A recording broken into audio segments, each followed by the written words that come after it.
Yet, it is also a very emotional visit that my brother and I are making to Wayanad. ഈ മണ്ണിലേക്കുള്ള വരവ് അത് വികാരപരമായ ഒരു അനുഭവമാണ് ഞാനും എൻ്റെ സഹോദരനും അനുഭവിക്കുന്നത് എന്ന് ഇവിടെ പറയാൻ ആഗ്രഹിക്കുന്നു. Yesterday, I was packing up his furniture from his house to put until we find a new place for him. ഞാൻ ഇന്നലെ തുഗ്ലക് ലൈനിലെ എൻ്റെ പ്രിയപ്പെട്ട സഹോദരന്റെ വീട്ടിൽ നിന്ന് അദ്ദേഹത്തിന്റെ സാധന സാമഗ്രികൾ അത് മടക്കി വെക്കുകയായിരുന്നു.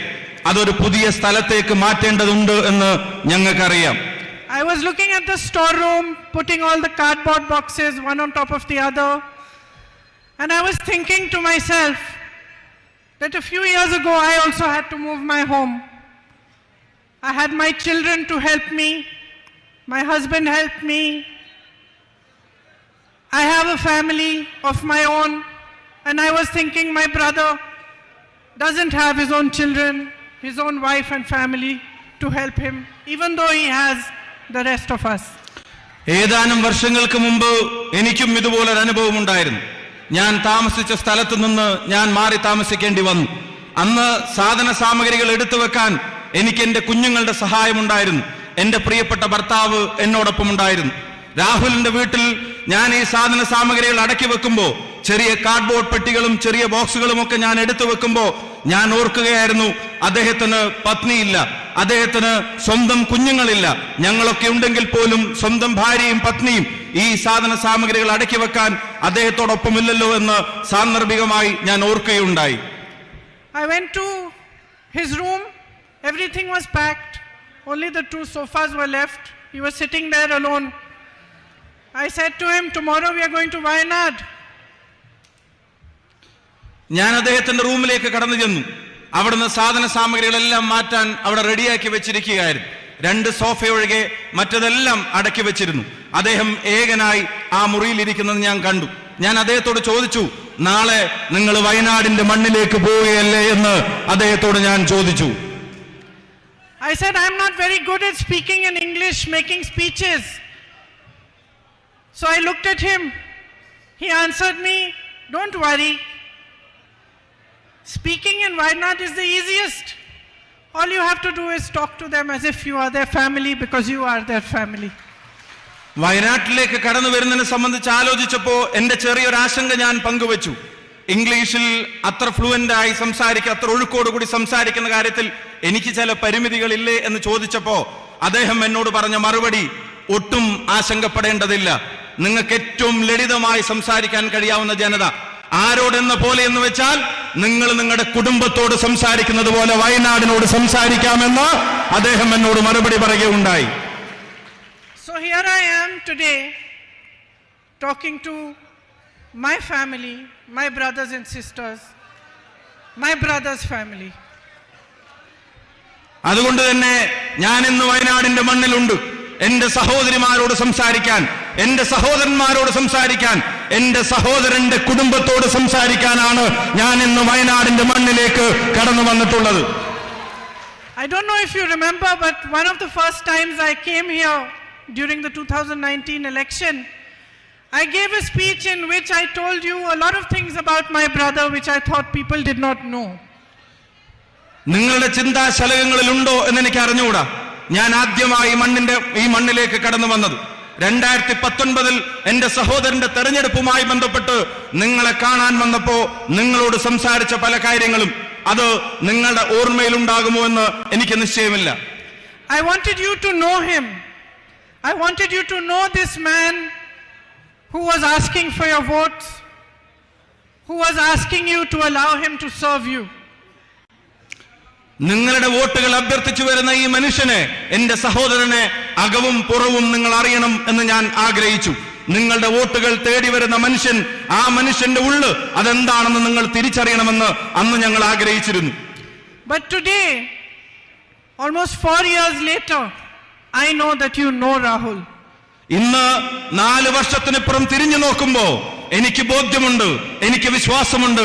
ഞാൻ മനസ്സിലാക്കുന്നു മറ്റാരേക്കാൾ നന്നായി നിങ്ങൾക്ക് രാഹുൽ ഗാന്ധിയെ അറിയാം എന്നുള്ളത് വയനാടിന്റെ മണ്ണിൽ നിൽക്കുമ്പോൾ എന്റെ ആത്മവിശ്വാസമാണ്.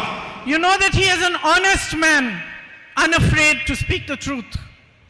നിങ്ങൾക്കറിയാം രാഹുൽ ഗാന്ധി സത്യസന്ധനായ ഒരു മനുഷ്യനാണ്. സത്യം ആരുടെ മുഖത്ത് നോക്കി വിളിച്ചു പറയാനും ഒരു ലേശം പോലും ഭയമില്ലാത്ത ധീരനായ ഒരു മനുഷ്യനാണ് പ്രിയപ്പെട്ട Rahul. You know that he is a brave man, undaunted by the power of those who want to silence him.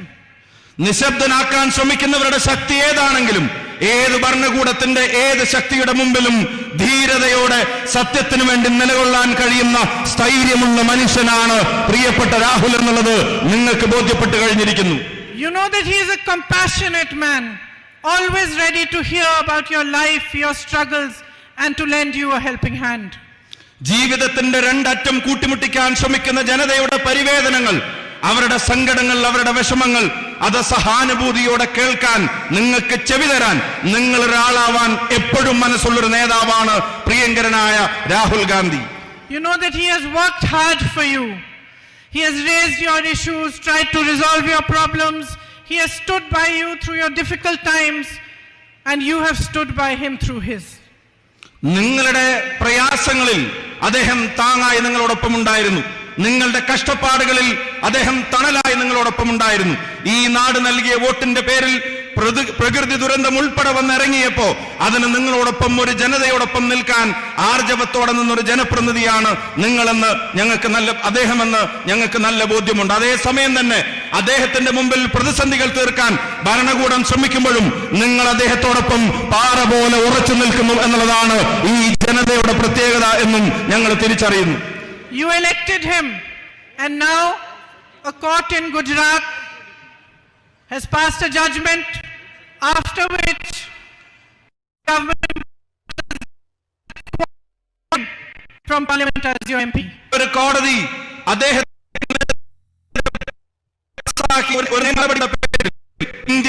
അദ്ദേഹത്തിന്റെ അംഗത്വം എന്ന യോഗ്യത അതില്ലാതാക്കാൻ ഭരണകൂടം ശ്രമിച്ചത് നിങ്ങൾക്കറിയാം. His future as your MP is in the hands of the courts. For me, it is a strange thing to know this, to know that you elected him and that for the time being he has been disqualified from even fighting another election for 8 years. അദ്ദേഹത്തിന്റെ parliament member എന്ന പദവിയുടെ സാങ്കേതികത്വം അതിനി കോടതികളുടെ മുമ്പിലാണ് എന്ന് എനിക്കറിയാം. 4.25 ലക്ഷം വോട്ടിന്റെ ഭൂരിപക്ഷത്തിന് ഒരു ജനത 5 വർഷത്തേക്ക് ഇന്ത്യയുടെ പാർലമെന്റിലേക്ക് തെരഞ്ഞെടുക്കപ്പെട്ട ഒരു മനുഷ്യൻ, ആ മനുഷ്യൻ അടുത്ത തെരഞ്ഞെടുപ്പിൽ മത്സരിക്കണമോ വേണ്ടയോ എന്നുള്ളത് പോലും ഇങ്ങനെ സാങ്കേതികത്വത്തിന്റെ കുരുക്കിൽ തൂങ്ങിയാറ് നിൽക്കുന്നത് ഒരു വിരോധാഭാസമായി എനിക്ക് അനുഭവപ്പെടുകയാണ്. To ask questions, to demand accountability, to raise issues is the job of a parliamentarian. ഒരു പാർലമെന്റ് മെമ്പറുടെ ജോലിയാണ് ഭരണകൂടത്തോട് ചോദ്യങ്ങൾ ചോദിക്കുക എന്നുള്ളത്. ജനത തെരഞ്ഞെടുക്കപ്പെട്ട ഒരു വ്യക്തിയുടെ ഉത്തരവാദിത്തമാണ് ഭരണകൂടത്തെ അതിന്റെ ചെയ്തികൾക്ക് ഉത്തരവാദികളാക്കി നിലനിർത്തുക എന്നുള്ളത്. നാടിന്റെ അനീതികളിൽ ചോദ്യം ചോദിക്കാനുള്ള ഉത്തരവാദിത്തം ഒരു ജനപ്രതിനിധിയുടേതാണ് എന്ന് ആവർത്തിച്ചു പറയാൻ ഞാൻ ആഗ്രഹിക്കുന്നു. It is a right enshrined in our constitution that we are free to express ourselves, we are free to ask, we are free to debate, we are free to dissent. ഇന്ത്യയുടെ ഭരണഘടന നമുക്ക് നൽകുന്ന അവകാശങ്ങളുണ്ട്. അത് നമ്മുടെ സ്വതന്ത്രമായ അഭിപ്രായ പ്രകടനത്തിന്റെ അവകാശങ്ങളാണ്. അത് സ്വതന്ത്രമായ ചർച്ചകൾക്കുള്ള അവകാശങ്ങളാണ്. അത് ഈ നാട്ടിലെ ഭരണകൂടത്തോട് ചോദ്യങ്ങൾ ചോദിക്കാനുള്ള അവകാശമാണ്. അത് ഈ നാട്ടിലെ ഭരണകൂടത്തോട് വിയോജിപ്പ് രേഖപ്പെടുത്താനുള്ളത് കൂടിയാണ് എന്ന് ഞാൻ ഓർമ്മപ്പെടുത്തുന്നു. I find it even stranger that a whole government, every minister, every MP, even the Prime Minister himself, finds it acceptable and appropriate to malign and mercilessly attack one man just because he asked a question they could not respond to. കൂടുതൽ ഞാൻ പറയാൻ ആഗ്രഹിക്കുന്നു, വിരോധാഭാസമെന്ന് ഞാൻ പറയട്ടെ. ചോദ്യങ്ങൾ ചോദിക്കുന്ന ഒരു മനുഷ്യനെ, ഭരണകൂടത്തിന്റെ മുമ്പിൽ ആർജവത്തോടെ എഴുന്നേറ്റ് നിൽക്കുന്ന ഒരു മനുഷ്യനെ അദ്ദേഹത്തെ അപമാനിക്കുവാൻ, അദ്ദേഹത്തെ പരിഹസിക്കുവാൻ, അദ്ദേഹത്തെ വളഞ്ഞിട്ടാക്രമിക്കാൻ ഭരണകൂടത്തിന്റെ അടിമകളായ ജനപ്രതിനിധികൾ, അവരുടെ മന്ത്രിമാർ, അവരുടെ പ്രധാനപ്പെട്ട പദവികളിരിക്കുന്നവർ, അവരെല്ലാവരും വരിവരിയായി നിന്ന് ഒരു മനുഷ്യനെ വേട്ടയാടാൻ ശ്രമിക്കുന്നതിന്റെ കാരണം അദ്ദേഹം ഈ ഭരണകൂടത്തോട് ചോദ്യങ്ങൾ ചോദിക്കുന്നു എന്നുള്ളത് തന്നെയാണ് എന്ന് ഞാൻ തിരിച്ചറിയുന്നു. But then, my brothers and sisters, the truth is always uncomfortable, especially for those who lie, for those who unleash an industrial scale of propaganda against anyone who dares to question them. പ്രിയപ്പെട്ട സഹോദരീ സഹോദരന്മാരെ, വ്യവസായവൽക്കരിക്കപ്പെട്ട പ്രൊപ്പഗൻഡകൾ, വിദ്വേഷ പ്രചരണങ്ങൾ ഇവിടുത്തെ ഭരണകൂടം മുഖമുദ്രയാക്കുമ്പോൾ, ഇവിടെ ചോദ്യങ്ങൾ ചോദിക്കുന്നവനെ അപമാനിക്കാനുള്ള ശ്രമങ്ങൾ ഇവിടുത്തെ ഭരണകൂടത്തിന്റെ സ്വഭാവവും ശീലവുമാകുമ്പോൾ അതിനെ പ്രതിരോധിക്കേണ്ടത് അനിവാര്യതയാണ്. Our nation was built on the foundation of truth, of non-violence, equality and justice. സത്യത്തിന്റെ അടിത്തറയിൽ, സമത്വത്തിന്റെ വിശാലതയിൽ, നീതിബോധത്തിന്റെ ഉത്തമ ശൃംഖങ്ങളിൽ രൂപം കൊണ്ട ഒരു രാജ്യമാണ്, ഒരു ദേശമാണ് ഇന്ത്യ എന്ന് ഞാൻ ഓർമ്മപ്പെടുത്തുന്നു. Our fight for freedom was called Satyagraha. It was a fight for truth. സത്യത്തിനു വേണ്ടിയുള്ള പോരാട്ടങ്ങൾ, ആ പോരാട്ടങ്ങളുടെ ചരിത്രമായിരുന്നു ഇന്ത്യയുടെ മണ്ണിൽ നടന്ന സത്യാഗ്രഹ സമരങ്ങൾ, നീതിക്ക് വേണ്ടിയുള്ള പോരാട്ടങ്ങൾ. The parliament, the judiciary, the media, these were institutions built to protect these freedoms. ഈ നാട് അനുഭവിക്കുന്ന സ്വാതന്ത്ര്യങ്ങൾ, ആ സ്വാതന്ത്ര്യങ്ങൾ അത് സംരക്ഷിച്ചു പിടിക്കാൻ വേണ്ടിയാണ് ഇന്ത്യക്കൊരു പാർലമെന്റ് ഉണ്ടായത്. ആ നീതിബോധം ഉയർത്തിപ്പിടിക്കുന്നതിന് വേണ്ടിയാണ് ഇന്ത്യക്കൊരു കോടതി സംവിധാനങ്ങൾ, നിയമ സംവിധാനങ്ങൾ ഉണ്ടായത്. അവിടെ വരുന്ന പോരായ്മകളെ തുറന്നെഴുന്നതിന് വേണ്ടിയാണ് ഇന്ത്യയിൽ ജനാധിപത്യത്തിൻ്റെതായ ഒരു മാധ്യമ സംസ്കാരത്തെ നാം കെട്ടിപ്പടുത്തിയെടുത്തത്.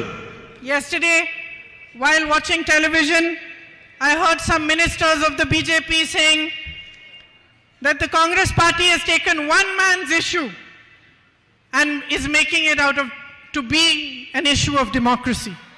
ഇന്നലെ ബിജെപിയുടെ ചില മന്ത്രിമാർ, ബിജെപിയുടെ ചില നേതാക്കന്മാർ അവർ ടിവിയിലൂടെ പറയുന്നത് ഞാൻ കേൾക്കാനിടയായി. കോൺഗ്രസ് പ്രസ്ഥാനം ഒരു വ്യക്തിയുടെ പ്രശ്നത്തെ പൊക്കിപ്പിടിച്ചു വരുന്നു, ആ വ്യക്തിയുടെ പ്രശ്നം അത് ഇന്ത്യയുടെ പ്രശ്നമാക്കി വളർത്താൻ അവർ ശ്രമിക്കുകയാണ് എന്ന് ഇന്നലെ ചില ബിജെപി നേതാക്കന്മാർ പറയുന്നത് ഞാൻ കേൾക്കാനിടയായി. It seems to me to be exactly the opposite. The entire government and the BJP are trying to turn our democracy upside down just to protect one man. His name is Gautam Adani. പക്ഷേ എനിക്ക് അനുഭവപ്പെട്ടത് മറ്റൊരു രീതിയിലാണ്. ഒരു വ്യക്തിയെ വേട്ടയാടാൻ വേണ്ടി, ഒരു വ്യക്തിയുടെ പ്രശ്നങ്ങൾ ഇന്ത്യ മുഴുവൻ ഒരു വിഷയമാക്കാൻ കോൺഗ്രസ് ശ്രമിക്കുന്നതായിട്ടല്ല എനിക്ക് അനുഭവപ്പെട്ടത് ഒരു വ്യക്തിയുടെ സംരക്ഷണത്തിന് വേണ്ടി ഇന്ത്യയുടെ പ്രധാനമന്ത്രി, ഒരു വ്യക്തിയുടെ സംരക്ഷണത്തിന് വേണ്ടി ഇന്ത്യയുടെ ഭരണകൂടം, ഒരു വ്യക്തിയുടെ സംരക്ഷണത്തിന് വേണ്ടി ഇന്ത്യയുടെ ഭരണഘടനാ സ്ഥാപനങ്ങൾ അവരെല്ലാവരും അണിനിരക്കുന്നത് ഒരു വ്യക്തിയുടെ സംരക്ഷണത്തിന് വേണ്ടിയാണ്. ആ വ്യക്തി മറ്റാരുമല്ല, അത് ഗൗതം അദാനിയാണ് എന്ന് എനിക്ക് ബോധ്യപ്പെട്ടിരിക്കുന്നു. Our country is at a crossroads. What has happened to my brother is just a symptom. It is a symptom of how far we are down the path towards a dictatorship today. Today, the government believes that it can silence any dissent. It believes it can take our ports, our airports, even some of our defense establishments, and pass them on to their businessmen friends. ജനാധിപത്യത്തിന്റെ നിർണായകമായ ഒരു നാൽക്കവലയിൽ ഈ രാജ്യം നിൽക്കുകയാണ്. ഒരു പാത എന്റെ സഹോദരൻ നയിക്കുന്ന പാതയാണ്. മറ്റൊരു പാതയിൽ നിങ്ങൾ കാണുന്നുണ്ട് ഈ രാജ്യത്തിന്റെ സ്വത്ത് സമ്പത്തുകൾ മുഴുവൻ, ഈ രാജ്യത്തിന്റെ അഭിമാന സ്തംഭങ്ങൾ മുഴുവൻ ഒരു വ്യക്തിക്ക് തീരെഴുതി കൊടുക്കുന്നത് നിങ്ങൾ കാണുന്നുണ്ട്. ആ പാതയിൽ ഇന്ത്യയുടെ തുറമുഖങ്ങൾ സ്വകാര്യ വ്യക്തികൾക്ക് കൈമാറുന്നു. ആ പാതയിൽ ഇന്ത്യയുടെ എയർപോർട്ടുകൾ അത് സ്വകാര്യ വ്യക്തികളുടേതായി മാറുന്നു. ആ പാതയിൽ എന്തിനധികം പറയുന്നു, പ്രതിരോധ രംഗത്തെ ഇന്ത്യയുടെ അഭിവാജ്യമായ അഭിമാന സ്തംഭങ്ങൾ പോലും വിൽപ്പനക്ക് വെച്ചിരിക്കുന്ന പാതയാണ് മറ്റൊരു പാതയായി നമ്മൾ കാണുന്നത്. The whole government defends a man whom they have enabled to make thousands of crores a day, but they don't defend farmers who make only 27 rupees a day. ഈ നാട്ടിൽ ഞാൻ നേരത്തെ സൂചിപ്പിച്ച ഈ ജനാധിപത്യത്തിന്റെ നാൽക്കവലയിൽ ഈ നാട് ചെന്ന് നിൽക്കുമ്പോൾ അത് മുഴുവൻ ഒരു സത്യത്തെ നിശബ്ദമാക്കാനുള്ള ശ്രമങ്ങൾ നടക്കുന്നു. സത്യം പറയുന്നവനെ നിരായുധനാക്കാനുള്ള ശ്രമം നടക്കുന്നു.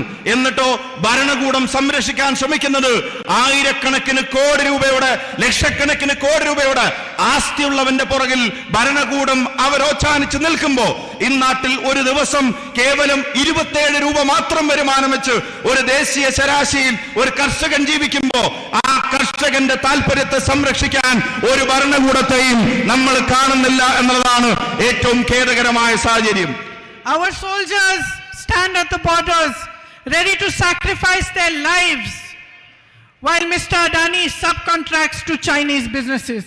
ഈ നാടിന്റെ അതിർത്തി കാക്കുന്നവൻ, ഈ നാടിന്റെ അതിരുകളിൽ രാജ്യത്തിന്റെ സുരക്ഷയ്ക്ക് വേണ്ടി പോരാടുന്നവൻ, അവന്റെ ജീവൻ ത്യജിക്കാൻ ചൈനയുടെ അതിർത്തികളിൽ പോരാടാൻ തയ്യാറായി നിൽക്കുമ്പോ അവിടെ ചൈനയ്ക്കും അദാനിക്കും വേണ്ടി ഈ ഗവൺമെന്റ് ഒത്താശ ചെയ്തു കൊടുക്കുന്ന കാഴ്ചകൾ നമ്മൾ കണ്ടു നിൽക്കേണ്ടി വരികയാണ്.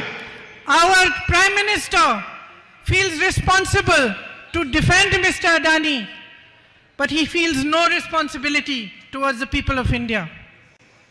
അദാനിയെ സംരക്ഷിക്കാൻ, അദാനിയുടെ ഉത്തരവാദിത്തങ്ങൾ നിറവേറ്റാൻ ഇന്ത്യയുടെ പ്രധാനമന്ത്രിക്ക് സമയമുണ്ട്, താല്പര്യമുണ്ട്.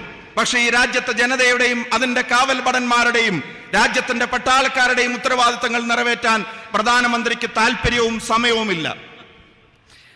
This government believes that it owns India, but India belongs to you, my brothers and sisters. ഈ സർക്കാരും അതിന്റെ അധികാരത്തിലിരിക്കുന്നവരും കരുതുന്നത് ഇന്ത്യ അവരുടെ തറവാട്ട് സ്വത്താണ് എന്നുള്ളതാണ്. പക്ഷേ ഇന്ത്യ നിങ്ങളുടേതാണ്, ഈ സഹോദരന്മാരുടേതാണ് എന്ന് ഞാൻ ആവർത്തിച്ച് പറയാൻ ആഗ്രഹിക്കുന്നു.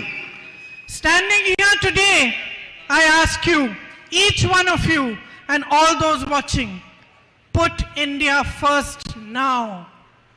എന്റെ മുന്നിലിരിക്കുന്ന മുഴുവൻ സഹോദരന്മാരോട്, ഞങ്ങളെ കേൾക്കുന്നവരോട്, ഞങ്ങളെ കാണുന്നവരോട് വിനീതമായി ഞാൻ അഭ്യർത്ഥിക്കുന്നു, എല്ലാ വ്യക്തി താല്പര്യങ്ങൾക്കും അപ്പുറത്ത്, എല്ലാ സ്വകാര്യ താല്പര്യങ്ങൾക്കും അപ്പുറത്ത് ഇന്ത്യയുടെ താല്പര്യം ഒന്നാമതാവാനുള്ള തീരുമാനം നമ്മൾ എടുക്കേണ്ട സമയം അതിക്രമിച്ചു കഴിഞ്ഞിരിക്കുന്നു. When the institutions are failing to be checks and balances for the government, it is our job, the people of India's job, to become the check and balance for this government. ജനാധിപത്യ സംവിധാനങ്ങളുടെ സന്തുലിതാവസ്ഥ നഷ്ടപ്പെടുന്ന ഒരു സാഹചര്യത്തിൽ അവയെ സംരക്ഷിക്കാൻ ഭരണഘടനാ സ്ഥാപനങ്ങൾ ദയനീയമായി പരാജയപ്പെടുമ്പോ, അവർ വെറും നോക്കുകുത്തികളാകുമ്പോ ഈ നാടിന്റെ ജനാധിപത്യ ബോധത്തെ സംരക്ഷിക്കാനുള്ള ഉത്തരവാദിത്വം ഇന്ത്യയുടെ ജനതയുടെ മേലെ വന്നു ചേരുകയാണ്, നമ്മുടെ മേലിൽ അത് വന്നു ചേരുകയാണ്. Aren't you tired of watching the Prime Minister change costumes every day and having no change in your own lives, having no future to think of? There are jobs required. The government is doing nothing about it. Prices are soaring. Every day is a difficulty, a new struggle, and yet there is no accountability. പ്രിയമുള്ളവരെ, ജീവിതം ദുസ്സഹമായി ജനതയുടെ മുമ്പിൽ മാറുന്നു. Rocket പോലെ ഈ നാട്ടിലെ സാധന സാമഗ്രികളുടെ വില അത് ഉയർന്നുകൊണ്ടേയിരിക്കുകയാണ്. അതേസമയം നാട്ടിലെ യുവതയുടെ തൊഴിലവസരങ്ങൾ അത് പാതാളത്തിലേക്ക് താഴോട്ട് പോയിക്കൊണ്ടുമിരിക്കുന്നു. ഒരു ഭരണകൂടം നിങ്ങളോട് പറഞ്ഞ വാഗ്ദാനങ്ങൾ അതെല്ലാം അവർ മറന്നിരിക്കുന്നു. ഇന്ന് തൊഴിലിനെ സംബന്ധിച്ച്, ജനങ്ങൾക്ക് താങ്ങാൻ കഴിയാത്ത വിലക്കയറ്റത്തെ സംബന്ധിച്ച് നിങ്ങളോട് സമ്മതിക്കാൻ, അതിനൊരു ഭരണകൂടത്തിന്റെ ഉത്തരവാദിത്തങ്ങൾ നിറവേറ്റാൻ ഈ പ്രധാനമന്ത്രിയും ഈ ഭരണകൂടവും ദയനീയമായി പരാജയപ്പെട്ടിരിക്കുകയാണ്. We will not stop asking questions. We will question them. We will ask for accountability. We will keep speaking the truth no matter what they do to us. ജനങ്ങളോടുള്ള പ്രതിബദ്ധതയെ സംബന്ധിച്ചുള്ള ചോദ്യങ്ങൾ, ആ ചോദ്യങ്ങൾ നിലക്കുന്നില്ല, ആ ചോദ്യങ്ങൾ നമ്മൾ അവസാനിപ്പിക്കുന്നില്ല. നമ്മൾ ചോദ്യങ്ങൾ ചോദിച്ചുകൊണ്ടേയിരിക്കും. ഈ ഭരണകൂടത്തോട്, അതിന്റെ തലപ്പത്തിരിക്കുന്നവരോട്, ജനങ്ങളോടുള്ള പ്രതിബദ്ധതയെ സംബന്ധിച്ച്, അതിൽ വരുന്ന വീഴ്ചകളെ സംബന്ധിച്ച്, അതിനെ സംബന്ധിച്ചുള്ള നമ്മുടെ ചോദ്യങ്ങൾ, ആ ചോദ്യങ്ങൾ എന്തിന്റെ പേരിലും ഒന്നിന്റെ മുന്നിലും നിലയ്ക്കാൻ പോകുന്നില്ല. You in Wayanad are showing the country the way. They are trying to silence my brother. You have become his voice. Wayanad രാജ്യത്തിന്റെ മുമ്പിൽ പുതിയ പാതകൾ വെട്ടിത്തെളിക്കുകയാണ്. നിശബ്ദനാക്കാൻ, രാഹുൽ ഗാന്ധിയെ നിശബ്ദനാക്കാൻ ഭരണകൂടം ശ്രമിക്കുമ്പോ, അദ്ദേഹത്തെ നിരായുധനാക്കാൻ ഭരണകൂടം ശ്രമിക്കുമ്പോ, അദ്ദേഹത്തിന്റെ ശബ്ദമായി വയനാടിന്റെ ജനത ഇന്ന് മാറിയതുപോലെ രാജ്യം ഒന്നടങ്കം ആ ശബ്ദം ഏറ്റെടുക്കും. They disqualify him from parliament and you come here in huge numbers to receive him and show him your support. ഇന്ത്യയുടെ പാർലമെന്റിന്റെ അംഗത്വത്തിൽ നിന്ന് അദ്ദേഹത്തെ റദ്ദ് ചെയ്തപ്പോ 10,000-കണക്കിനായ ആളുകൾ കൽപ്പറ്റയുടെ തെരുവോരങ്ങളിൽ വന്ന് രാഹുൽ ഗാന്ധിക്ക് നൽകിയ ഉജ്ജ്വലമായ സ്വീകരണം അതിന്റെ ഏറ്റവും വിശേഷമായ അടയാളപ്പെടുത്തലായി ഞാൻ കാണുന്നു. They asked him to leave his home, and thousands of you open your houses and urge him to take them to stay in your own homes. Parliament അംഗത്വം എന്ന നിലക്ക് അദ്ദേഹത്തിന് അനുവദിക്കപ്പെട്ടിരുന്ന ഭവനം അതൊഴിയാൻ മണിക്കൂറുകൾക്കുള്ളിൽ കടലാസ് കൊടുത്തപ്പോ ആ കടലാസിന് മറുപടി പറഞ്ഞത് ഇന്ത്യയിലെ ജനങ്ങളാണ്. രാഹുലിനെ ഭവനരഹിതനാക്കാൻ ഒരു തീരുമാനം കേന്ദ്രത്തിന്റെ ഗവൺമെന്റ് എടുത്തപ്പോ ഞങ്ങളുടെ വീടിന്റെ വാതിലുകൾ അത് നിങ്ങൾക്ക് മുമ്പിൽ തുറന്നിട്ടിരിക്കുന്നു രാഹുൽ എന്ന് ആയിരക്കണക്കിന് ഭാരതീയർ, ആയിരക്കണക്കിന് വയനാട്ടുകാർ അവർ ഒരേ സ്വരത്തിൽ പറഞ്ഞത് അഭിമാനകരമാണ്. I am deeply grateful to you for your support. എന്റെ ഹൃദയത്തിന്റെ അടിത്തട്ടത്തിൽ നിന്നുള്ള അഭിവാദ്യങ്ങളും നന്ദിയും നിങ്ങൾ നൽകിയ നിസ്സീമമായ ഈ പിന്തുണക്ക് ഞാൻ രേഖപ്പെടുത്താൻ ആഗ്രഹിക്കുന്നു. Because you have understood that this is not the issue of one man. This is the issue here is the kind of country we want for our children. ഇത് ഒരു വ്യക്തിയുടെ പ്രശ്നമല്ല എന്ന് നിങ്ങൾ തിരിച്ചറിഞ്ഞിരിക്കുന്നു. ഇതൊരു ഇൻഡിവിജ്വലിന്റെ പ്രശ്നമല്ല എന്ന് നിങ്ങൾ തിരിച്ചറിഞ്ഞിരിക്കുന്നു. ഇത് ഈ മണ്ണിൽ നാളെ വളരാൻ പോകുന്ന, ഈ മണ്ണിൽ നാളെ ജീവിക്കാൻ പോകുന്ന, ഈ മണ്ണിലേക്ക് നാളെ ജനിച്ചു വീഴാൻ പോകുന്നത് ഉൾപ്പെടെയുള്ള തലമുറകളുടെ നീതിക്ക് വേണ്ടിയുള്ള പോരാട്ടത്തിന്റെ പ്രശ്നമാണ് എന്ന് നിങ്ങൾ തിരിച്ചറിഞ്ഞിരിക്കുന്നു. It is about building a strong and brave country for our children. It is about building a country in which everybody is free to express dissent, to ask for accountability, and a true democracy is established again.